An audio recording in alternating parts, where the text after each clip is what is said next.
Je m'appelle Aurélie Morin, j'ai 29 ans. Je suis d'origine alsacienne, donc je suis arrivée à Paris pour effectuer la formation que proposait la Sorbonne, c'est-à-dire lettres modernes appliquées. Parce que je trouvais que c'était d'actualité, c'était une formation universitaire qui apportait une culture générale importante et une formation aussi un peu plus professionnelle. Donc après mon bac en fait français, j'ai d'abord intégré une école privée. J'ai pas trop apprécié le système, donc je suis partie. C'était une école privée de communication, donc j'ai fait ça 2 ans. J'ai quand même été diplômée. Après, je suis partie 1 an aux États-Unis, voilà, histoire d'un peu perfectionner mon anglais. Et j'ai toujours voulu travailler dans la communication, les médias. Donc, pendant cette année un peu sabbatique, j'ai donc découvert la formation Lettres modernes appliquées de Paris 4. Et donc, j'ai recommencé en 2e année, en DUG 2e année, puisque j'avais eu un peu l'équivalence par rapport au BTS que j'avais acquis avant. Donc j'ai fait mon DUG, licence et après donc Master 1. Ma mission aujourd'hui, je suis attachée de presse. Donc je fais en sorte que les clients que je représente soient le plus présents dans la presse. Donc je fais le lien entre mon client et les médias. C'est-à-dire que mes outils de travail, c'est les communiqués de presse, les dossiers de presse, les interviews. Voilà, je fais en sorte de développer le rédactionnel de mon client.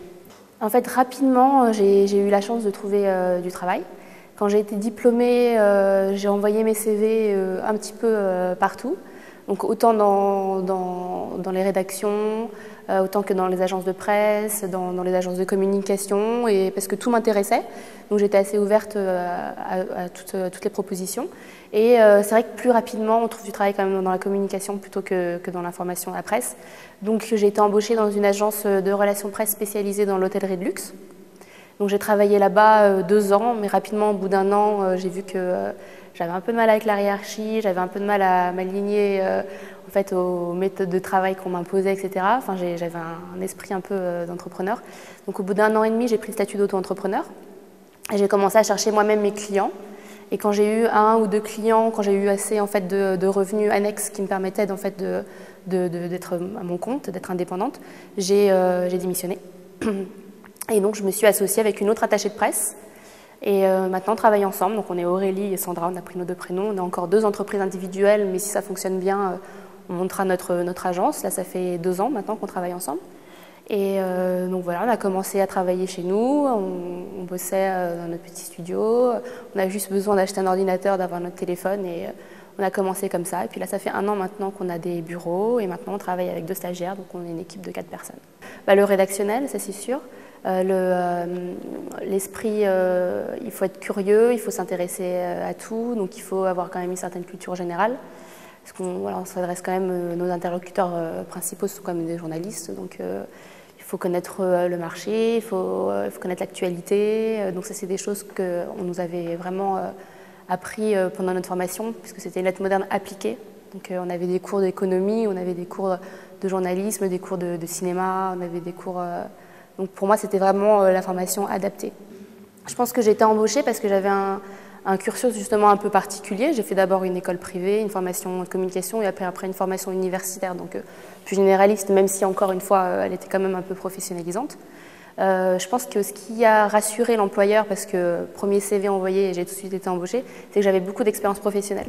C'est-à-dire que c'est vrai que j'étais provinciale, donc je suis arrivée à Paris, j'étais très curieuse, j'avais envie de tout connaître, donc j'ai fait beaucoup de stages. Même quand j'étais à la fac, je faisais des stages et j'hésitais pas l'été à couper mes vacances en 2 pour faire des stages. Donc j'ai fait des stages dans la presse, j'ai fait des stages en édition après parce que ça a été imposé en master. En master, on avait 3 mois de stage. Donc j'ai fait un stage dans les éditions du Seuil. D'ailleurs, j'avais trouvé avec le bureau des stages de la Sorbonne. Je suis partie à New York aussi 1 mois et demi dans un magazine new-yorkais. J'étais avec une attachée de presse dans le tourisme, justement, parce que maintenant c'est ma spécialité aussi.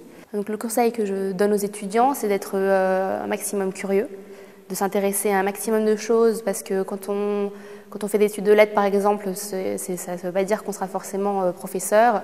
Je pense qu'il faut vraiment mettre un pied dans l'univers professionnel, parce que finalement on fait des études pour travailler après, pour vraiment voir ce qui nous plaît et vraiment se passionner, s'intéresser à plein de choses.